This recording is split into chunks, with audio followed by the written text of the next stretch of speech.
Bismillahirrahmanirrahim. Assalamu alaikum dear students. Welcome to Legend Institute of Management and Sciences. Hope all of you are in good health. Today we will start our next lecture of ecology and I'm your course instructor Sehri Shumar. आज basically हमने अपना 6th lecture start करना है that is about biogeochemical cycles. ठीक है student, जैसे कि आप जानते हैं कि हमने पिछले जो 5 लेक्चर्स लिए हैं उसमें बेसिकली हमने बायोस्फीयर को डिस्कस किया था। ठीक है, हमने देखा था कि बायोस्फीयर क्या होती है, ग्लोबल इकोसिस्टम क्या होता है, फिर उसके बाद हमने उसके पार्ट्स को डिस्कस किया था that was atmosphere, hydrosphere and lithosphere. ठीक है, तो वो टॉपिक हमारा आज खत्म हो गया है। आज हमने जो डिस्कस करना है दैट इज़ बायोजियोकेमिकल साइकिल्स। ठीक है, बायो आपको पता है लाइफ को कह रहे हैं, जियो अर्थ को कहते हैं और केमिकल्स मतलब मुख्तलिफ तरह के न्यूट्रिएंट्स कैसे साइक्लिक फ्लो में एक्सचेंज हो रहे हैं, एक बॉडी से दूसरी बॉडी में ट्रांसफर हो रहे हैं, उसको बेसिकली हमने आज डिस्कस करना है। तो सबसे पहले देखते हैं बायोजियोकेमिकल साइकिल्स होते क्या हैं। ठीक है, इसमें सबसे पहले आपको पता है law of conservation of matter. ठीक है, आप लोग इससे बखूबी वाकिफ हैं। ठीक है, law of conservation of matter states करता है कि matter is neither created nor be destroyed but can be change from one form to another. ठीक है कि मैटर एक ऐसी चीज़ है जो ना तो क्रिएट होती है ना ही डिस्ट्रॉय होती है, बल्कि उसकी जो फॉर्म है वो एक फॉर्म से दूसरी फॉर्म में चेंज होता रहता है। ठीक है कि या वन फॉर्म है तो वो सेकंड फॉर्म में चेंज हो जाएगा, फिर इसी तरह से सोन चलता रहेगा। मतलब कभी भी ये नहीं है कि ये फॉर्म क्रिएट हुई है और ये डिस्ट्रॉय हो गई है तो अब नेक्स्ट फॉर्म बन रही है। ठीक है, तो matter can nether be created nor be destroyed. इसी तरह हमारे जो एयर में, ये जिसे आपने एटमॉस्फेयर को डिटेल में डिस्कस किया था, ठीक है, उसमें एयर में आपने मुख्तलिफ तरह के कंपोनेंट्स पढ़े थे। आपने पढ़ा था कि इसके अंदर कार्बन है, नाइट्रोजन है, ऑक्सीजन है और मुख्तलिफ तरह की जो है स्मॉल अमाउंट में गैसेस भी मौजूद हैं। तो ये जो कार्बन, ऑक्सीजन, नाइट्रोजन वगैरह जो एयर में पाई जा रही हैं, इसको ऐसा नहीं है कि हमने एक बार यूटिलाइज़ कर लिया हमने या फिर एनिमल्स ने या फिर प्लांट्स ने इनको यूटिलाइज़ कर लिया तो अब ये एयर से जो है वो ख़त्म हो जाएंगी। ठीक है, ऐसा कभी भी नहीं है आपने देखा। तो इसका मतलब है कि ये जो हम यूटिलाइज़ करें हैं, एनिमल्स यूटिलाइज़ करें या प्लांट्स यूटिलाइज़ करें हैं, ये जो नाइट्रोजन या फिर कार्बन या फिर ऑक्सीजन जो यूटिलाइज़ हो रही है, ये यूटिलाइज ऐसा नहीं है कि एक दफ़ा यूटिलाइज होगी तो बल्कि ख़त्म हो जाएगी, बल्कि ये क्या होगा, एक फॉर्म से दूसरी फॉर्म में चेंज हो जाएगी। होगा क्या क्या अगर इसको माइक्रो ऑर्गेनिजम्स ने यूटिलाइज़ किया है तो उसके बाद ये कहाँ पर जाएगी, प्लांट्स में इस्तेमाल होगी और फिर उसके बाद ये कहाँ पर जाएगी, एनिमल्स इस्तेमाल करेंगे और एनिमल्स में से हम ह्यूमंस भी आ जाते हैं कि हमने भी हमारी जो खुराक है वो डायरेक्टली और इनडायरेक्टली जो है वो डिपेंडेंट है एनिमल्स और प्लांट्स पर। ठीक है, तो हमारे जो वेस्ट प्रोडक्ट होंगे वो बेसिकली ये नाइट्रोजन रिलीज कर देंगे और फिर वो डायरेक्टली कहाँ चली जाएगी, एटमॉस्फेयर में। तो इसका मतलब ये हुआ कि जो भी हम चीज़ एटमॉस्फेयर से ले रहे हैं वो दोबारा एटमॉस्फेयर में रिलीज आउट कर देते हैं, कभी भी उसको ख़त्म नहीं होने देते।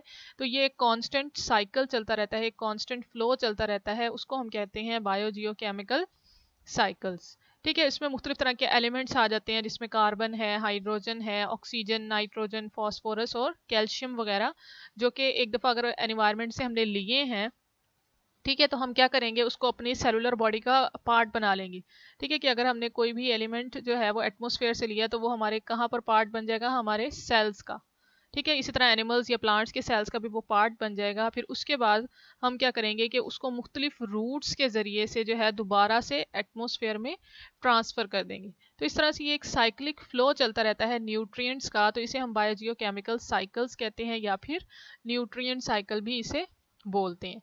तो चलते हैं इसकी डेफिनेशन देखते हैं। सबसे पहले the cyclic movement of chemical elements of the biosphere. ठीक है, बायोस्फीयर आप जानते हैं, बायोस्फीयर किसे कहते हैं कि अर्थ का ऐसा पार्ट जो कि लाइफ को सपोर्ट करता है उसे आप क्या कहते हैं, बायोस्फीयर। ठीक है, तो इसमें क्या है, the cyclic movement of chemical elements of the biosphere between the organisms and the environment are referred as biogeochemical cycles. ठीक है, अब इसमें हमारे पास दो पार्ट्स हैं। ठीक है कि ऐसा नहीं है कि जो साइक्लिक मूवमेंट है मटेरियल्स की वो सिर्फ और सिर्फ लिविंग कंपोनेंट्स के दरमियान है, बल्कि इसमें क्या आ जाता है, लिविंग के साथ साथ नॉन लिविंग कंपोनेंट मतलब इन्वायरमेंट भी इंक्लूड होता है। ठीक है कि अगर हमने प्लांट से ली है तो प्लांट्स ने किसी और मतलब माइक्रो ऑर्गेनिज्म से ली होगी, तो इसी तरह से ये जो कंपोनेंट चल रहा है तो सिर्फ लिविंग के दरमियान है, लेकिन ऐसा नहीं है, नॉन लिविंग कंपोनेंट्स भी इसी के अंदर इंक्लूड होते हैं। ठीक है, तो ये क्या है, एक साइकिलिंग है मटेरियल्स की between living and non living environment. ठीक है कि ये रिसाइकलिंग होता है मटेरियल लिविंग और नॉन लिविंग कंपोनेंट्स के दरमियान, तो उसे हम क्या कहते हैं, बायोजियो केमिकल साइकिल्स। लिविंग कंपोनेंट्स में एनिमल, प्लांट्स और मुख्तलिफ तरह के माइक्रो ऑर्गेनिजम्स आ जाते हैं। नॉन लिविंग में एयर है, वाटर है, मुख्तलिफ तरह की हमारे इन्वायरमेंट है, तो उसमें जो है एक्सचेंज होना उसे हम क्या कहेंगे, न्यूट्रिएंट साइकिल्स या फिर बायोजियोकेमिकल साइकिल। ठीक है, बायो जो है वर्ड आपको पता है लिविंग ऑर्गेनिज्म से रेफर्ड है, और जियो कहते हैं रॉक, सॉइल या फिर एयर और वाटर को। ठीक है, तो इसमें आपको इससे लव से भी जाहिर हो गया कि ये जो बायो केमिकल साइकिल है is composed of two words, two components, that is bio and geo. ठीक है, कि इसके अंदर लिविंग कंपोनेंट्स भी इंक्लूड हैं और नॉन लिविंग कंपोनेंट जिसमें रॉक्स हैं, सॉइल हैं, एयर है और वाटर, ये सारे के सारे इंक्लूड है। और केमिकल मतलब न्यूट्रिएंट्स, तो न्यूट्रिएंट का exchange between living and non living components of the biosphere is called biogeochemical cycle और nutrient cycle. Next is organic and abiotic phases of geochemical cycles. ठीक है, कि हमारे जो बायोजियोकेमिकल साइकिल्स हैं उसके कितने फेजेस हैं, हमने अब उसको डिस्कस करना है। तो इसके बेसिकली हमारे पास दो फेजेस हैं, that is organic phase and abiotic phase. जैसे कि नाम से जाहिर हो रहा है, ऑर्गेनिक मतलब बायोटिक फेज को भी आप कह सकते हैं ऑर्गेनिक फेज। इसी तरह एबायोटिक मतलब नॉन लिविंग फैक्टर्स का जो फेज होगा उसे हम क्या कहेंगे, एबायोटिक फेज। ठीक है, तो सबसे पहले है the flow of chemical element through the food chain can be viewed as the organic phase. ठीक है, कि केमिकल एलिमेंट जिसमें कार्बन, ऑक्सीजन, नाइट्रोजन जो भी हैं, जिसने जो है जिस साइकिल को हम डिटेल में डिस्कस करेंगे, ठीक है, तो उसमें जो एलिमेंट्स हैं उनका फूड चेन में जो इंटरेक्शन होगा उसको हम क्या कहेंगे, ऑर्गेनिक फेज। फूड चेन आपको पता है कि एक कम्प्लेक्स है जिसमें एक ऑर्गेनिज्म दूसरे ऑर्गेनिज्म पर फीड कर रहा होता है। ठीक है, कि तो उसको हम जो है तमाम ऑर्गेनिज्म एक दूसरे पर डिपेंडेंट होते हैं, उसको हम क्या कहते हैं, फूड चेन। तो ठीक है, तो उस दरमियान जो एक्सचेंज होगा एक ऑर्गेनिज्म से दूसरे ऑर्गेनिज्म में जो चेंज होगा उसे हम क्या कहेंगे, organic phase of the biogeochemical cycle. और नेक्स्ट जो हमारे पास है एबायोटिक फेज, जिसमें हमारे पास बेसिकली नॉन लिविंग कंपोनेंट, जैसे कि हमने कहा था रॉक्स हैं, उसमें वाटर है, सॉइल है, तो उनके दरमियान जो न्यूट्रिएंट्स का एक्सचेंज होगा उसे हम क्या कहेंगे, एबायोटिक फेज। तो इस तरह से हमारे पास दो फेजेस हुए, फूड चेन वाला जिसे हम कह रहे हैं ऑर्गेनिक फेज, और एक उसे हम कह रहे हैं एबायोटिक फेज। ठीक है स्टूडेंट्स, तो इसमें हमारे पास जो एबायोटिक फेज होता है वो बेसिकली मोस्ट इंपॉर्टेंट है, क्योंकि उसमें जो रिसाइकलिंग होगी न्यूट्रिएंट्स की, वो हमें कुछ ना कुछ जो है वो इंडिकेट कर रही होती है। वो क्या इंडिकेट करती है हमें, the distribution of elements in the total environment. ठीक है, कि जो एलिमेंट्स या इन्वायरमेंट में जो टोटल अमाउंट है उस न्यूट्रिएंट की वो कितनी है और उसकी डिस्ट्रीब्यूशन क्या है, कि किस जगह पर वो ज़्यादा मौजूद है और किस जगह पर वो कम पाई जा रही है। इसी तरह अवेलेबिलिटी ऑफ लिविंग सिस्टम के, ये जो जो हमने एलिमेंट्स पढ़े इन्वायरमेंट में, वो डायरेक्टली अवेलेबल भी हैं लिविंग ऑर्गेनिज्म को या नहीं। तो ये रैपिडिटी और डायरेक्शन जो है न्यूट्रिएंट साइकिल की एबायोटिक फेज में, वो हमें बेसिकली दो चीज़ें इंडिकेट करती है, एक तो डिस्ट्रीब्यूशन और दूसरी अवेलेबिलिटी लिविंग ऑर्गेनिजम्स के लिए। ठीक है, तो ये हमारे हो गए जो है वो फेजिस ऑफ बायोजियोकेमिकल साइकिल्स। ठीक है, तो नेक्स्ट है हमारे पास टाइप्स ऑफ बायोजियोकेमिकल साइकिल्स। ठीक है, अब हमारे पास बायोजियोकेमिकल साइकिल्स बहुत सारे हैं, उसमें हमने बेसिकली देखना है कि हमारे पास टाइप्स कितनी हैं। तो इसमें बेसिकली हमारे पास दो टाइप्स हैं, that is gaseous and sedimentary. ठीक है, कि गैशियस जैसे कि नाम से जाहिर है कि जो एटमॉस्फेरिक एक्सचेंज हो रहा होगा जो न्यूट्रिएंट्स का, उसे हम क्या कहेंगे, गैशियस साइकिल। और जो अर्थी मटेरियल के साथ एक्सचेंज हो रहा होगा उसे हम क्या कहेंगे, सेडिमेंट्री। ठीक है, गैशियस साइकिल जो है उसमें हमारे पास मेन रिजर्वायर जो होता है न्यूट्रिएंट का, दैट इज एटमॉस्फेयर। ठीक है, एटमॉस्फेयर में आपको पता है कि बेसिकली एयर जो है वो रिजर्वायर होगी न्यूट्रिएंट्स का। इसी तरह सेडिमेंट्री, जैसे कि नाम से जाहिर है सेडिमेंट्स वगैरह जो है इसके रिजर्वायर होंगे मेनली सॉइल या फिर रॉक्स। ठीक है, कि इसको हम कह सकते हैं कि बेसिकली लिथोस्फेयर जो है वो इसका जो है रिजर्वायर होगा, जिसमें सॉइल और रॉक्स इंक्लूड होती हैं। तो बायोस्फीयर से ही ये सारा का सारा रिलेटेड पोर्शन है। ठीक है, कि इसमें सॉइल और रॉक्स जो है वो रिजर्वायर के तौर पर काम करेंगी, और इसमें एटमॉस्फेयर रिजर्वायर होगा गैसेस का। ठीक है, अब both involve biotic and abiotic agents. ठीक है, ऐसा नहीं है कि इसमें सिर्फ बायोटिक होंगे इसमें एबायोटिक होंगे, बल्कि दोनों के अंदर बायोटिक भी आते हैं और एबायोटिक एजेंट्स भी आते हैं। Both are driven by the flow of energy, both are tied to the water cycle. ठीक है, कि दोनों के अंदर जो है वो एनर्जी का फ्लो भी होता है और साथ साथ वाटर की जो एसेंशियल जो है, दोनों के लिए वाटर एसेंशियल होता है। ठीक है, कि ऐसा नहीं है कि सिर्फ हमें एक साइकिल के लिए वाटर की नीड होगी, बल्कि दोनों के लिए हमें वाटर ज़रूरी होता है। ठीक है, तो इसमें मुख्तलिफ तरह के साइकिल्स हैं हमारे पास बायोजियोकेमिकल साइकिल्स में। उसमें दो तरह के हैं हमारे पास, gaseous and sedimentary, that is atmospheric and lithospheric. ठीक है, तो सबसे पहले हमने जो डिस्कस करना है दैट इज़ गैशियस साइकिल्स। ठीक है, गैशियस साइकिल्स में हमारे पास मुख्तलिफ तरह के जो है गैसेज आ जाएंगी, जिसके अंदर हमारे पास नाइट्रोजन साइकिल आ जाएगा, इसके अंदर हमारे पास कार्बन साइकिल आ जाएगा। ठीक है, तो इसमें हमारे पास जो गैसेज एटमॉस्फेयर में मौजूद हैं, आपको पता है जिसको मोस्ट अबंडेंट जो गैसेज पाई जाती हैं एटमॉस्फेयर में, that is carbon, hydrogen, oxygen and nitrogen. ठीक है, कि ये मोस्ट अबंडेंट गैसेस हैं in the atmosphere. In case of element, in case of animals और प्लांट्स भी ये जो है मोस्ट अबंडेंट गैसेस हैं, प्लांट्स के केस में भी और एनिमल्स के केस में भी हम कह सकते हैं कि उनकी बॉडी में मोस्ट अबंडेंट जो है वो यही गैसेस मौजूद होती हैं, that are carbon, oxygen, hydrogen and nitrogen. ठीक है, तो आपको ये जो है हमने अब बेसिकली जो डिस्कस करना है दैट इज़ गैशियस साइकिल्स। ठीक है, और इसमें सबसे पहले हमारे पास नाइट्रोजन साइकिल के, हमने सबसे पहले जो है नाइट्रोजन साइकिल को डिस्कस करना है। ठीक है, तो नाइट्रोजन साइकिल को देखते हैं। नाइट्रोजन, आपको पता है नाइट्रोजन जो है एक एलिमेंट है और इस एटमॉस्फेयर में जो पाया जाता है दैट इज़ N2 फॉर्म। ठीक है, कि N2 की सूरत में ये एटमॉस्फेयर में मौजूद होता है, जिसे हम कहते हैं एटमॉस्फेरिक नाइट्रोजन। और आप जानते हैं कि एटमॉस्फेयर में या फिर एयर में मोस्ट अबंडेंट जो गैस है दैट इज़ नाइट्रोजन। ठीक है, और नाइट्रोजन हमारे लिए क्यों ज़रूरी है कि हम या फिर मुख्तलिफ तरह के प्लांट्स जो हैं वो इसको किस तरह से इस्तेमाल करते हैं, तो देखते हैं इसको। Nitrogen is essential constituent of different biologically significant organic molecules such as amino acids. ठीक है, कि अमाइनो एसिड्स के लिए ज़रूरी है proteins, pigments, nucleic acids and vitamins. ठीक है, आप जानते हैं कि अमीनो एसिड्स जो होता है उसका जो अल्फा कार्बन है उसके एक साइड पर कार्बोक्सिलिक ग्रुप होता है। ठीक है, एक साइड पर कार्बोक्सिलिक ग्रुप है और दूसरी साइड पर आपको पता है अमाइनो ग्रुप मौजूद होता है। ठीक है, तो इसमें जो है आपको पता है कि इसका स्ट्रक्चर है इस तरह का, ये है हमारे पास अमीनो एसिड का स्ट्रक्चर। ठीक है, तो आपको ये अमीनो ग्रुप जो नज़र आ रहा है that is the most important part of amino acid. नाम से जाहिर हो रहा है, अमीनो वर्ड्स निकला है अमीनो से, तो इसका मतलब है अमीनो एसिड जो है वो इसका अमीनो जो है ग्रुप इसका इंपॉर्टेंट पार्ट है। तो इसका मतलब है इसके लिए अमीनो एसिड बनाने के लिए हमें नाइट्रोजन की बहुत ज़्यादा ज़रूरत होती है। अब अमीनो एसिड्स का क्या काम है, आपको पता है अमीनो एसिड्स बिल्डिंग ब्लॉक हैं प्रोटीन्स के। ठीक है, कि एक अमीनो एसिड दूसरे अमीनो के एसिड के साथ जो है वो रिएक्ट करता है, जिसके नतीजे में एक वाटर रिलीज होता है और पेप्टाइड बॉन्ड बनता है, दैट फॉर्म्स द प्रोटीन्स। ठीक है, कि प्रोटीन बनाने के लिए हमें अमीनो एसिड्स की जरूरत होती है और आपको पता है प्रोटीन्स हमारी बॉडी में बहुत ज़्यादा इंपॉर्टेंट रोल प्ले करती हैं, ना सिर्फ हमारी बॉडी में बल्कि मुख्तलिफ तरह के प्लांट्स और एनिमल्स की बॉडी में भी ये बहुत ज़्यादा इंपॉर्टेंट रोल प्ले कर रही होती हैं। ठीक है, तो इसी तरह हमारे लिए नाइट्रोजन बहुत ज़्यादा ज़रूरी है। इसी तरह पिगमेंट्स, ठीक है, कि मुख्तलिफ तरह के जो पिगमेंट्स हैं और सबसे ज़्यादा इंपॉर्टेंट जो पिगमेंट है जिसके अंदर क्लोरोफिल, जिसके अंदर नाइट्रोजन मौजूद होता है दैट इज़ क्लोरोफिल। ठीक है, क्लोरोफिल आपको पता है मेन पिगमेंट है प्लांट्स की बॉडी के अंदर, क्लोरोप्लास्ट के अंदर पाया जाता है।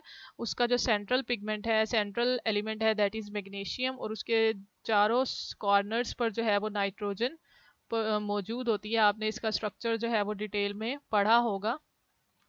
ठीक है, इसी तरह इसके जो है चारों कॉर्नर्स पर, मैग्नीशियम के चारों कॉर्नर्स पर नाइट्रोजन मौजूद होती है, that is the structure of chlorophyll. ठीक है, तो आपको इस तरह हो गया अंदाज़ा कि पिगमेंट्स के अंदर भी नाइट्रोजन पाई जाती है। इसी तरह न्यूक्लिक एसिड, न्यूक्लिक एसिड जिसमें आरएनए और हमारे पास डीएनए आ जाता है। ठीक है, जिसे हम न्यूक्लिक एसिड कह रहे हैं। ठीक है, और आपको पता है ना आरएनए और डीएनए के अंदर मुख्तलिफ तरह की जो है वो नाइट्रोजन बेसिस मौजूद होती हैं।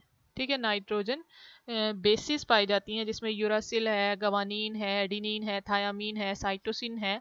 तो मुख्तलिफ तरह की जो नाइट्रोजन बेसिस हैं उसके अंदर नाइट्रोजन उसका बेसिक कंपोनेंट है, जैसे कि हम नाम से जाहिर हो रहा है नाइट्रोजन बेसिस, तो इसका मतलब है उनके अंदर नाइट्रोजन ज़रूर पाई जाती होगी। तो इसी तरह हमें न्यूक्लिक एसिड्स बनाने के लिए भी नाइट्रोजन की ज़रूरत होती है। इसी तरह वाइटामिन, मुख्तलिफ तरह के जो वाइटामिन हैं, vitamin A, B, C, D वगैरह, उनके अंदर भी नाइट्रोजन पाई जाती है। ठीक है स्टूडेंट्स, तो ये सारी चीज़ें हैं हमारे पास जिसके लिए हमें जो है वो नाइट्रोजन की बहुत ज़्यादा ज़रूरत होती है। हमारी बॉडी में ये जो है बहुत ज़्यादा इंपॉर्टेंट रोल प्ले कर रही होती है। ठीक है, अब देखते हैं कि हमारी बॉडी में तो इस फॉर्म में नाइट्रोजन मौजूद होती है। अब देखते हैं कि एटमॉस्फेयर में किस फॉर्म में मौजूद होती है। Atmosphere means air. ठीक है, कि एयर में ये जो नाइट्रोजन है वो 79%, अबाउट 78% जैसे आपने पढ़ी थी। ठीक है, तो इसमें जो है मोस्ट अबंडेंट कंपोनेंट है एयर का, जिसे हम यूटिलाइज कर रहे होते हैं। ठीक है, लेकिन ऐसा नहीं है कि ये जो यूटिलाइजेशन है ये डायरेक्टली हो रही होती है, बल्कि इस नाइट्रोजन को हमें फिक्स करना पड़ता है। ये N2 की फॉर्म में जो नाइट्रोजन है इसको हम यूटिलाइज नहीं कर सकते, जिसको हम आगे डिटेल में डिस्कस करेंगे। ठीक है स्टूडेंट, तो ये था हमारे पास नाइट्रोजन साइकिल का इंट्रोडक्शन। नेक्स्ट हम इसके स्टेप्स देखते हैं कि कौन कौन से स्टेप्स हैं हमारे पास इसके। तो इसमें क्या है, there are 5 steps of nitrogen cycle that help in atmospheric fixation. ठीक है, तो सबसे पहले हमारे पास नाइट्रोजन फिक्सेशन, जिसमें हम नाइट्रोजन को बेसिकली नाइट्रेट्स या फिर अमोनियम आयन में कन्वर्ट करते हैं। Nitrification is the second step in which we convert ammonium ion into nitrates. ठीक है, और एजिमुलेशन मतलब यूटिलाइजेशन, जिसमें जो है नाइट्रेट्स और नाइट्राइट्स जो हैं हमारे पास, ये अमोनियम आइंस जो हैं वो बेसिकली इनकारपोरेट कर जाते हैं बायोलॉजिकल टिश्यूज़ में, इन केस ऑफ एनिमल्स और इन केस ऑफ प्लांट्स। ठीक है, और फोर्थ स्टेप है हमारे पास अमोनिफिकेशन, जैसे कि नाम से जाहिर है इसमें अमोनिया बनना है, that is the organic nitrogen compound. ठीक है, कि इसमें हम बेसिकली इन नाइट्राइट से या नाइट्रेट से है अमोनिया बनाएंगे।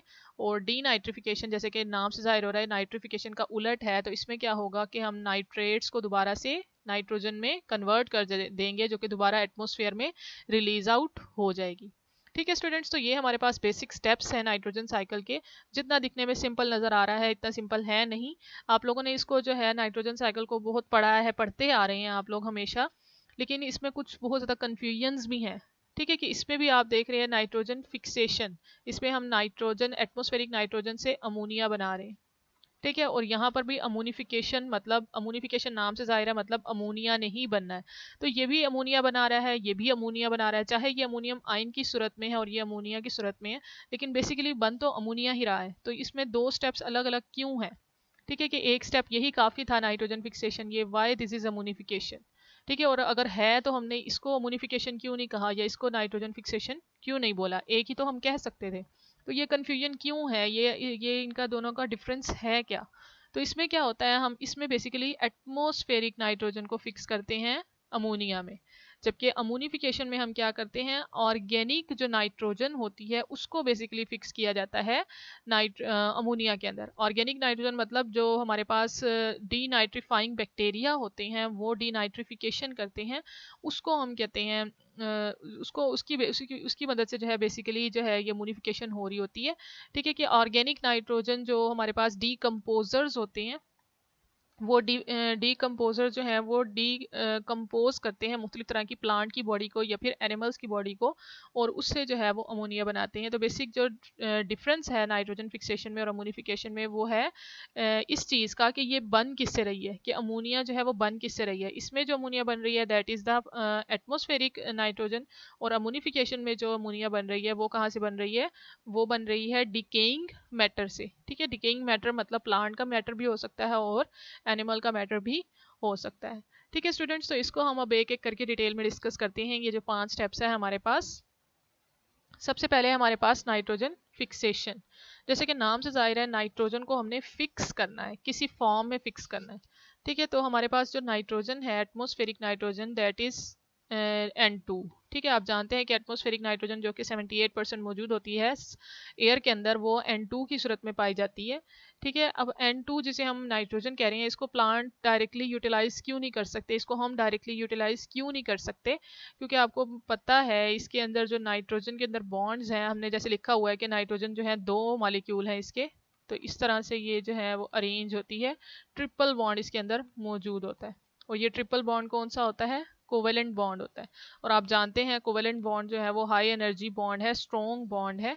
ठीक है, और इसको तोड़ने के लिए भी हमारे पास जो है वो बहुत ज़्यादा एनर्जी होनी चाहिए। इसको तोड़ने के लिए, इसको यूटिलाइज करने के लिए भी हमारे पास एनर्जी की ज़रूरत होती है। ठीक है, कि ये जो है कोवेलेंट बॉन्ड है और म्यूचुअल शेयरिंग से बनता है। ठीक है, तो इसको जो है तोड़कर हमें जो है नाइट्रोजन के जो एटम्स हैं उनको अलग करना पड़ेगा और फिर जाकर उसको यूटिलाइज करना पड़ेगा। ठीक है, तो हुई क्या बात कि ये जो एटमॉस्फेरिक नाइट्रोजन है जो कि मोस्ट अबंडेंट है, 78% है, लेकिन हम एनिमल्स, इंसान या फिर प्लांट्स, उनको डायरेक्टली यूटिलाइज नहीं कर सकते, जिसकी वजह से ये जो नाइट्रोजन है in case of plants limiting factor बन जाता है। ठीक है, कि उनकी ग्रोथ के लिए एक लिमिटिंग फैक्टर के तौर पर काम करती है ये नाइट्रोजन, कि अगर तो प्लांट्स को नाइट्रोजन अबंडेंट में मिकदार में मिलेगी तब तो उसकी ग्रोथ जो है वो नॉर्मली हो जाएगी। लेकिन अगर जो है ये लिमिटिंग है, सॉइल में जो बैक्टीरिया है वो उसको ज़्यादा यूटिलाइज कर रहे हैं और प्लांट्स के अंदर बहुत कम नाइट्रोजन आ रही है, तो प्लांट्स के लिए ये एक लिमिटिंग फैक्टर के तौर पर काम करती है। मतलब प्लांट्स की ग्रोथ जो है वो स्टॉप हो जाती है या इनहिबिट हो जाती है ड्यू टू नाइट्रोजन। तो रीज़न क्या हुई कि एटमॉस्फेयर के अंदर इतनी अबंडेंट के होने के बावजूद भी इसको हम डायरेक्टली यूटिलाइज नहीं कर सकते, बल्कि इसको फिक्स करना पड़ता है with the help of certain bacteria. ठीक है, तो अब हम इसे देखते हैं कि क्या है। तो इसमें तो हमारे पास दो स्टेप्स हैं। In the first step, molecular nitrogen, that is N2, has to be split into two atoms, के इस नाइट्रोजन को हमें दो एटम्स में तोड़ना पड़ेगा। जैसे मैंने कहा कि इसके अंदर ट्रिपल बॉन्ड है, तो इस बॉन्ड को तोड़ना पड़ेगा। और इस बॉन्ड को तोड़ने के लिए आपको पता है, जैसे मैंने कहा कि ये हाई एनर्जी बॉन्ड है। ठीक है, तो इसको तोड़ने के लिए भी हमें उतनी ही एनर्जी रिक्वायर होगी। कोवेलेंट बॉन्ड है, म्यूचुअल शेयरिंग से बना है, तो इसके लिए हमें तोड़ने के लिए बहुत ज़्यादा एनर्जी रिक्वायर है। और वो एनर्जी आएगी कहाँ से? वो एनर्जी बेसिकली या तो जो है वो हमारे पास जो लाइटनिंग है, मतलब थंडर स्टॉर्म की सूरत में आएगी, या फिर मुख्तलिफ तरह के जो बैक्टीरिया हैं वो इसको एनर्जी प्रोवाइड करके इस बॉन्ड को तोड़ेंगे। ठीक है, तो ये जो हमारे पास बॉन्ड है ये टूटेगा, जिसके नतीजे में हमारे पास जो N2 थी वो टूट जाएगी दो एटम्स में नाइट्रोजन के। ठीक है, the free nitrogen atoms then must be combined with hydrogen to form ammonia. ठीक है, अब हमारे पास वाटर आएगा। ठीक है, अब वाटर इसके साथ नाइट्रोजन के साथ मिलेगा और उसका जो बेसिक हाइड्रोजन एटम है वो इसके साथ मिलेगा और अमोनिया बना देगा। ठीक है, तो इसमें क्या हुआ, हमने एटमॉस्फेरिक नाइट्रोजन को फिक्स कर लिया अमोनिया के अंदर, जिसको अब हम यूटिलाइज कर सकते हैं, प्लांट्स यूटिलाइज कर सकते हैं, लेकिन उसको भी मजीद फॉर्म में चेंज करना पड़ेगा। लेकिन बेसिक नाइट्रोजन फिक्सेशन हो गई। तो प्रोसेस इसमें दो है, सबसे पहले हमें नाइट्रोजन को तोड़ना पड़ेगा और उसके बाद हमें इसे अमोनिया में कन्वर्ट करना पड़ेगा। ठीक है, तो अब देखते हैं कि ये प्रोसेस करता कौन है और कैसे हो रहा होता है। ठीक है, तो वेज ऑफ नाइट्रोजन फिक्सेशन कि हमारे पास दो तरीके हैं नाइट्रोजन को फिक्स करने के लिए। सबसे पहला है high energy fixation and second is biological fixation. ठीक है, कि हमारे पास दो तरीके हैं और वो क्या हैं, एक तो है हमारे पास high energy fixation. High energy मतलब जैसे कि आपको नज़र आ रहा है लाइटनिंग। हाई एनर्जी फिक्सेशन में हमारे पास लाइटनिंग हो सकती है। इसके अलावा मुख्तलिफ तरह के वॉल्केनिक एरप्शन, मतलब जब वॉल्केनोज लावा उठता है ज़मीन से, उसमें भी बहुत ज़्यादा एनर्जी होती है और वो क्या करती है, एटमॉस्फेरिक नाइट्रोजन को अमोनिया में कन्वर्ट कर देती है। इसी तरह कंबस्शन मतलब जो फोसल फ्यूल्स को जलाया जाता है, जिसके अंदर कोल वगैरह आ जाते हैं, गैसेस होती हैं। ठीक है, तो उन फोसल फ्यूल्स को जब कंबस्ट किया जाता है तब भी एटमॉस्फेरिक नाइट्रोजन जो है वो अमोनिया में कन्वर्ट हो जाती है। तो इसमें बेसिकली कितने तरीके हैं, या तो लाइटनिंग है जिसे हम थंडर स्टॉर्म कह रहे हैं, या फिर कंबस्शन है, और या फिर वॉल्केनिक एरप्शन है, जो इसमें मुख्तलिफ तरह की एनर्जी रिलीज होती है और वो एनर्जी एटमॉस्फेरिक नाइट्रोजन को अमोनिया में कन्वर्ट कर देती है, जिसे हम क्या कहते हैं, नाइट्रोजन फिक्सेशन। इस तरह बायोलॉजिकल फिक्सेशन में क्या होता है कि जिसमें बेसिकली हम जो है मुख्तलिफ तरह के माइक्रो ऑर्गेनिजम्स को यूटिलाइज करके नाइट्रोजन को फिक्स करते हैं, जिसमें बेसिकली बैक्टीरिया आ जाते हैं। ठीक है स्टूडेंट्स, तो ये हमारे पास दो तरीके हैं नाइट्रोजन को फिक्स करने के लिए। तो सबसे पहले हम जो है बायोलॉजिकल फिक्सेशन जो बेसिक है उसको देख लेते हैं, दैट अकर्स 90%। ठीक है, कि 90% जो बायोलॉजिकल फिक्सेशन होती है, नाइट्रोजन फिक्सेशन होती है, वो बैक्टीरिया के ज़रिए से ही होती है। तो इसको हम देखते हैं, इसमें क्या होता है, some bacteria, fungi, blue green algae can extract molecular nitrogen from the atmosphere and combine it with hydrogen to form ammonia. ठीक है, कि बैक्टीरिया, फंजाई या फिर ब्लू ग्रीन एल्जी, जिसे हम साइनोबैक्टीरिया भी बोलते हैं, वो क्या करते हैं, मॉलिक्यूलर नाइट्रोजन को पकड़ते हैं और उसको हाइड्रोजन के साथ रिएक्ट करवाते हैं और अमोनिया में कन्वर्ट करवा देते हैं। ठीक है, सबसे पहले तो हम डिस्कस करते हैं बैक्टीरिया की। बैक्टीरिया हमारे पास दो सूरत में जो है वो नाइट्रोजन को फिक्स कर सकता है। एक हमारे पास होती है फ्री लिविंग बैक्टीरिया। ठीक है, कि जो फ्रीली जो है वो सॉइल में मौजूद होते हैं, मट्टी में रह रहे होते हैं, फ्री लिविंग। और कुछ जो है वो सिम्बायोटिक होते हैं। सिम्बायोटिक मतलब एसोसिएशन में रह रहे होते हैं प्लांट्स के साथ, जैसे आपने लेग्यूमिनस प्लांट्स में पढ़ा हुआ है। ठीक है, तो रूट नोड्यूल्स पढ़े हुए हैं आपने बैक्टीरिया के। तो फ्री लिविंग बैक्टीरिया बेसिकली हमारे पास आ जाते हैं एजोटोबैक्टर और क्लास्ट्रीडियम। ठीक है, ये हमारे पास बैक्टीरिया हैं इन केस ऑफ सॉइल। ठीक है, सॉइल में ये मौजूद होते हैं फ्री लिविंग। और अगर हम वाटर की बात करें तो वाटर में ब्लू ग्रीन एल्जी है, नॉस्टॉक, कैलोथ्रिक्स एंड एनाबीना। ठीक है, तो ये हमारे पास कुछ बैक्टीरिया की एग्जांपल है जो कि फ्री लिविंग है, जो कि किसी भी एसोसिएशन में नहीं पाए जाते, बल्कि फ्रीली रह रहे होते हैं इन्वायरमेंट में, या फिर सॉइल में या फिर वाटर में। ये क्या करते हैं, ये एटमॉस्फेरिक नाइट्रोजन को किस में कन्वर्ट कर देते हैं, अमोनिया में। ठीक है, तो ये हमारे पास हो गई फ्री लिविंग नाइट्रोजन फिक्सेशन। इसके बाद हमारे पास कुछ ऐसे बैक्टीरिया हैं जो कि सिम्बायोटिक एसोसिएशन के ज़रिए से प्लांट्स के अंदर रह रहे होते हैं, मतलब प्लांट्स की जो लेग्यूमिनस प्लांट्स होते हैं उनके अंदर इस तरह के लेग्यूम्स मौजूद होते हैं और उनके साथ जो है वो बैक्टीरिया इस तरह से एसोसिएशन करके रह रहे होते हैं जिसमें दोनों को फ़ायदा पहुंच रहा होता है। इस सिम्बायोटिक एसोसिएशन में जो बैक्टीरिया बेसिकली पाया जाता है दैट इज़ राइजोबियम। ठीक है, और ये क्या करेगा, ये एटमॉस्फेरिक नाइट्रोजन को फिक्स करेगा, लेकिन ये तब तक फिक्स नहीं कर सकता जब तक कि ये अकेला पाया जाएगा। अगर इस तरह से अकेला मौजूद है तो ये नाइट्रोजन को फिक्स नहीं कर सकता, लेकिन जैसे ही ये एसोसिएट कर लेगा प्लांट के साथ तो ये जो है नाइट्रोजन को आसानी से फिक्स कर देगा। ठीक है, तो नाइट्रोजन किस में कन्वर्ट हो जाएगी, अमोनिया में। ठीक है, तो ये जो है वो बेसिकली मुख्तलिफ तरह के प्लांट्स के साथ, जैसे हम लेग्यूमिनस प्लांट जिसके अंदर पीज आ जाते हैं, जैसे आपने स्वीट पी पढ़ा हुआ है, गार्डन पीज हैं, बीन्स हैं, क्लवर और एल्फेल्फा, ये मुख्तलिफ तरह के प्लांट्स हैं जिसके साथ ये एसोसिएशन करता है, जिसे हम सिम्बायोटिक एसोसिएशन कहते हैं। और ये जो है इनके साथ मिलकर जो है एटमॉस्फेरिक नाइट्रोजन को अमोनिया में कन्वर्ट करता है, that is atmospheric nitrogen fixation. ठीक है, तो दो तरीके हो गए हमारे पास नाइट्रोजन फिक्सेशन के बैक्टीरिया के जरिए, that is free living bacteria and symbiotic bacteria. इसके अलावा अगर हम लाइकन्स की बात करें, जैसे कि आपको पता है लाइकन्स जो है वो एक एसोसिएशन है बिटवीन फंगस एंड एल्जी। ठीक है, कि फंगस और एल्जी के दरमियान जो एसोसिएशन होता है उसको हम क्या कहते हैं, लाइकन्स। ठीक है, और लाइकन्स जो है वो भी एटमॉस्फेरिक नाइट्रोजन को अमोनिया में कन्वर्ट कर सकते हैं। ठीक है, जैसे कि आपको ये एग्जांपल्स नज़र आ रही है, कोलेमा ट्यूनिफॉर्म। ठीक है, तो ये मुख्तलिफ तरह की एग्जांपल्स हैं लाइकन्स की जो कि बेसिकली एटमॉस्फेरिक नाइट्रोजन को अमोनिया में कन्वर्ट करती हैं। लेकिन कौन सा ऐसा पार्ट है जो कि कन्वर्ट करता है, फंगस तो इसके अंदर आपको पता है हेट्रोट्रॉफ्स होते हैं, एल्जी आपको पता है ऑटोट्रॉफ्स होते हैं। तो बेसिकली जो हमारे पास ब्लू ग्रीन एल्जी जो होते हैं, ब्लू ग्रीन एल्जी आपको पता है कि वो ऑटोट्रॉफ्स हैं। वो क्या करते हैं, वो एटमॉस्फेरिक नाइट्रोजन को अमोनिया में कन्वर्ट करते हैं। ठीक है स्टूडेंट्स, तो दो हमारे पास बायोलॉजिकल ऑर्गेनिजम्स हो गए जो कि एटमॉस्फेरिक नाइट्रोजन को फिक्स करेंगे, that is bacteria and lichens. ठीक है, नेक्स्ट हमारे पास सेकेंड स्टेप है नाइट्रिफिकेशन। पहले स्टेप में हमने क्या किया, नाइट्रोजन को किस में कन्वर्ट कर लिया है, हमने इस नाइट्रोजन को हमने कन्वर्ट कर लिया है अमोनिया में। ठीक है, अब इस अमोनिया की हमने क्या करवानी है, नाइट्रिफिकेशन। ठीक है, कि नाइट्रिफिकेशन मतलब हमने इसमें मुख्तलिफ तरह के ऑक्साइड्स बनाने हैं, नाइट्रोजन के ऑक्साइड्स बनाने हैं। ठीक है, नाइट्रोजन ऑक्साइड्स बनाने हैं। ठीक है, उस नाइट्रोजन ऑक्साइड्स को बनाने के लिए भी हमें मुख्तलिफ तरह के बैक्टीरिया की ज़रूरत पड़ेगी। तो सबसे पहले इसकी डेफिनेशन देख लेते हैं। In nitrification process ammonia is oxidise to nitrate and nitrite yielding energy. पहला जो स्टेप था उसमें हम एनर्जी को इस्तेमाल किया था, जबकि इसमें एनर्जी रिलीज होगी, यील्ड होगी। तो इसमें हम क्या कह रहे हैं, एनर्जी यील्डिंग प्रोसेस है ये। और बेसिकली दो हमारे पास प्रोडक्ट होंगे, that is nitrate and nitrite. ठीक है, नाइट्रेट और नाइट्राइट बनेंगे। तो इसमें क्या है, certain specific bacteria, most notably of genus Nitrosomonas. Nitrosomonas एक बैक्टीरिया है हमारे पास, वो क्या करेगा, अमोनिया को ऑक्सीडाइज करेगा और कन्वर्ट कर देगा नाइट्राइट में। ठीक है, कि अमोनिया की ऑक्सीडेशन हुई और वो किस में कन्वर्ट हो गया, नाइट्राइट में। ठीक है, अब आपने याद कैसे रखना है कि नाइट्रोसोमोनास जो है वो नाइट्राइट बना रहा है। ठीक है, अब नाइट्राइट जिसके अंदर ए नहीं है, नाइट्राइट लफ्ज क्या है, जैसे कि आपको यहाँ पर नजर आ रहा है, इसके अंदर आपको कहीं पर भी ए नजर नहीं आ रहा होगा। इसी तरह नाइट्रोसोमोनास, यहाँ पर भी आपने ध्यान रखना है कि पहला जो इसका लफ्ज है नाइट्रोसो, उसमें कहीं भी ए नहीं है। तो इसको आप लोगों ने ध्यान में रखना है कि नाइट्रोसोमोनास जो है वो नाइट्राइट बनाता है, नाइट्राइट जिसमें ए नहीं आता बल्कि NO2 जो है उसको हम नाइट्राइट बोलते हैं।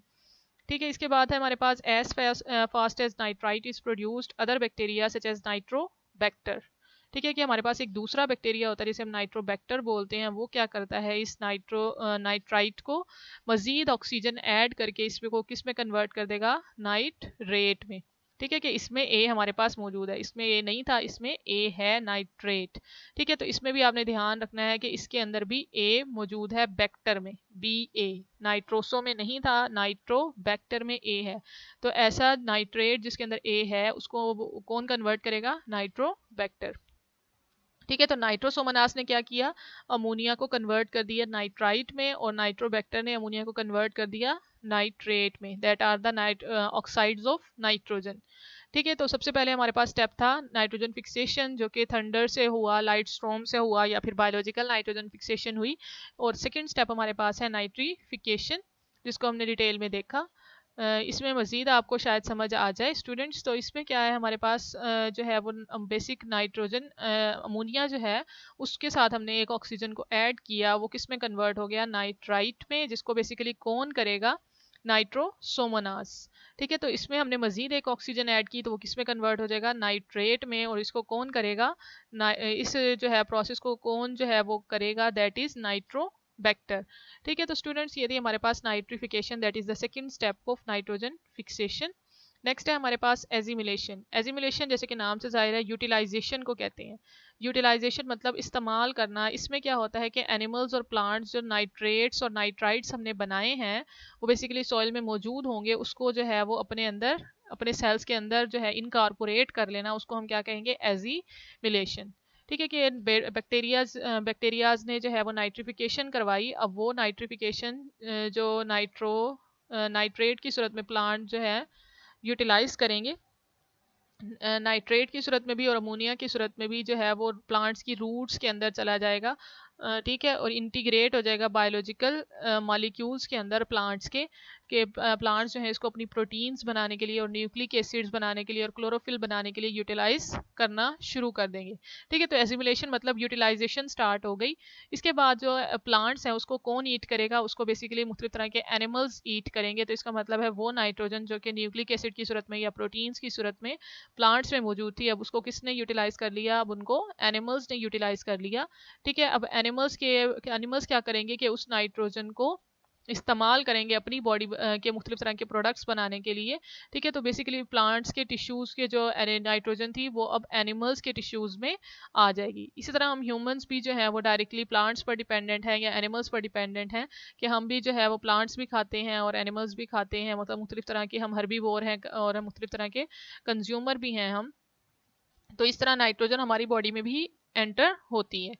तो अब हमने इसको यूटिलाइज कर लिया, एजिमिलेट कर लिया एटमॉस्फेरिक नाइट्रोजन को। पहले हमने किस में कन्वर्ट किया, अमोनिया में, अमोनिया को फिर हमने नाइट्राइट्स में कन्वर्ट किया, नाइट्रेट्स में कन्वर्ट किया, और उस नाइट्रेट्स को बेसिकली प्लांट्स ने यूटिलाइज किया और उस प्लांट्स को हमने या एनिमल्स ने यूटिलाइज किया। मतलब अब जो नाइट्रोजन है वो एनिमल्स की बॉडी में आ गई है। ठीक है, तो हमारे पास नेक्स्ट स्टेप है दैट इज़ अमोनिफिकेशन। जैसे कि नाम से जाहिर है इसमें बेसिकली अमोनिया ने बनना है, लेकिन ये अमोनिया किससे बनेगा, डिके प्रोडक्ट से। ठीक है, कि डिकेइंग ऑर्गेनिक मैटर से जो अमोनिया बनेगा उसको हम क्या कहेंगे, अमोनिफिकेशन। अब वो डिकेइंग ऑर्गेनिक मैटर आएगा कहाँ से, ओब्वियसली कोई भी चीज़ जो इस दुनिया में आई है उसने एक ना एक दिन जो है उसने मौत का जायका चखना है, जैसे कि आपको पता है। तो इसमें क्या है कि एनिमल्स या प्लांट्स जो हैं वो जब डाई करेंगे, डिके करेंगे, फॉर एग्जांपल ये प्लांट की डेथ हो गई या फिर एनिमल की डेथ हो गई, तो ये जो प्लांट की बॉडी है या एनिमल की बॉडी है इसको मुख्तलिफ तरह के डीकम्पोजर्स आकर इसको जो है वो डीकम्पोजिशन करेंगे। इसकी वो डीकम्पोजिशन कौन करेगा, मुख्तलिफ तरह के बैक्टीरिया या फिर फंजाई वगैरह इसकी डीकम्पोजिशन करेंगे, मतलब इसको मुख्तलिफ तरह के छोटे छोटे पार्ट्स में तोड़ देंगे। तो इसका मतलब है अगर इसको पार्ट्स में तोड़ दिया है तो इसकी बॉडी के अंदर जो कुछ भी मौजूद था वो बाहर रिलीज हो जाएगा। ठीक है, कि अगर प्रोटीन्स थी तो प्रोटीन्स के अंदर क्या था, नाइट्रोजन थी, वो नाइट्रोजन भी रिलीज आउट हो जाएगी। इसके अलावा अगर डेथ या डिके नहीं भी होता ना प्लांट्स या एनिमल्स का, तो प्लांट्स ने भी मुख्तलिफ तरह के जो है वो नाइट्रोजन को एक्सक्रीट करना है। इसी तरह जो एनिमल्स हैं वो भी नाइट्रोजन को एक्सक्रीट करते हैं एज अ वेस्ट प्रोडक्ट।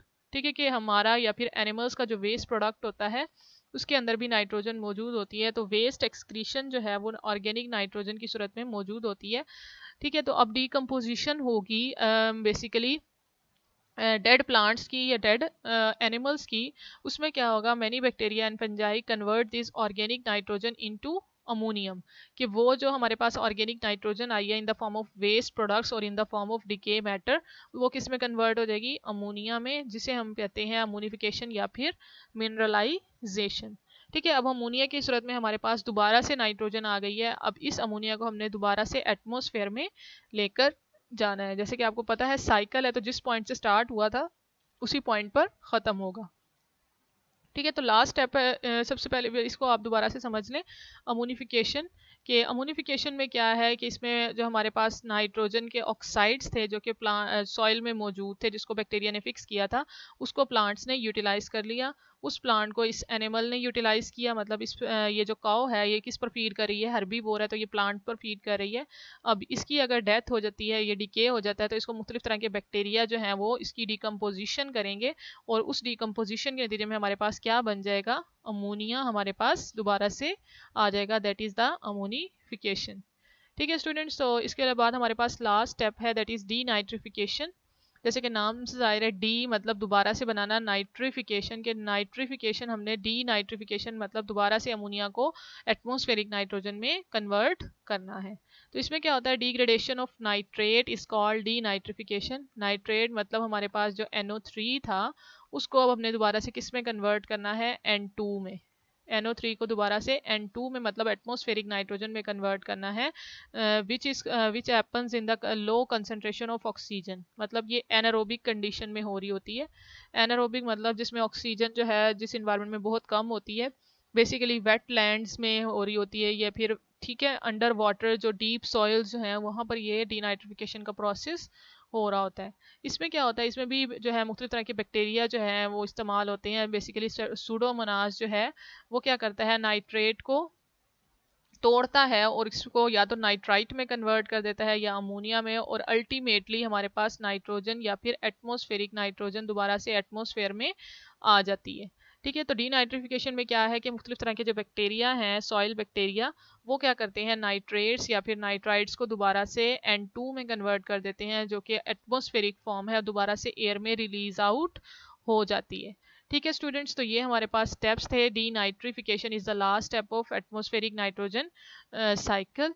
ठीक है, तो इसको अब हम अगर डायग्रामेटिक रिप्रेजेंटेशन से एज अ होल इसको देखें, ठीक है, इसको समराइज करें नाइट्रोजन साइकिल को, तो सबसे पहले ये हमारे पास एटमॉस्फेरिक नाइट्रोजन है, जिसे हमने कहा कि 78% एटमॉस्फेरिक नाइट्रोजन हमारे पास मौजूद है, लेकिन उसको यूटिलाइज नहीं कर सकते जब तक कि इसको फिक्स ना किया जाए, क्योंकि ये जो है ट्रिपल बॉन्ड की सूरत में इसके अंदर एटम जो है मौजूद होते हैं, जो कि जब तक उन्हें एनर्जी नहीं मिलती वो नहीं टूटते।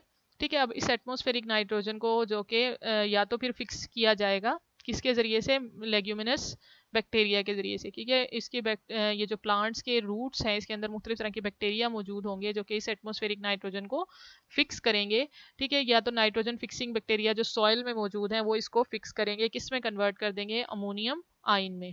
ठीक है, अब ये अमोनियम आयन जो है नेक्स्ट स्टेप में जाएगा, दैट इज नाइट्रिफिकेशन, और उस नाइट्रिफिकेशन में नाइट्रेट्स बनेंगे, नाइट्राइट्स बनेंगे और नाइट्रेट्स में कन्वर्ट कर दिया जाएगा। मतलब इसमें हमारे पास जो नाइट्रोसोमोनास था और नाइट्रोबैक्टर जो था बैक्टीरिया, वो ये काम करेंगे।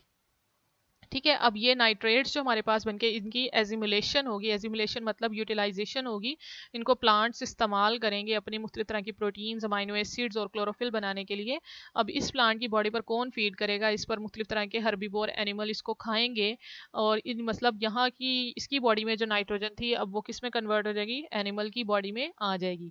फॉर एग्जाम्पल अब इसकी डेथ हो जाती है तो इसको जो है डीकम्पोजिशन कौन करवाएगा, इसकी मुख्तलिफ तरह के जो डीकम्पोजर्स हैं वो इसकी जो है वो डीकम्पोजिशन करेंगे, जिसके नतीजे में जो हमारे पास जो हमारे पास नाइट्रोजन होगी वो दोबारा से जो है अमोनिफिकेशन मतलब उसकी दोबारा से अमोनिया बना देगी वो डीकम्पोजिशन के ज़रिए से, और वो जो है डीकम्पोज जो नाइट्रोजन होगी, अमोनिया होगी सॉरी, हमारे पास वो दोबारा से डी नाइट्रीफाइंग बैक्टीरिया के ज़रिए से एटमॉस्फेयर में चली जाएगी। मतलब अमोनिया से दोबारा से हमारे पास नाइट्रोजन एटमॉस्फेयर में आ जाएगी, जिसको कौन करेगा, सूडोमोनास।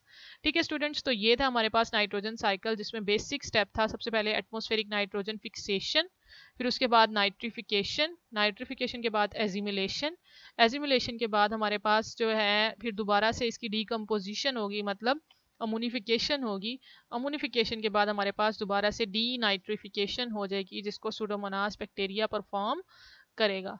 ठीक है स्टूडेंट्स, तो होप सो आप लोगों को ये साइकिल बहुत अच्छे से समझ आ गया होगा। अगर कोई भी प्रॉब्लम है तो आप लोग मुझसे फ्रीली डिस्कस कर सकते हैं। ठीक है स्टूडेंट, नेक्स्ट लेक्चर में हम मजीद एक और साइकिल पढ़ेंगे। तब तक के लिए अल्लाह हाफिज़, थैंक यू सो मच।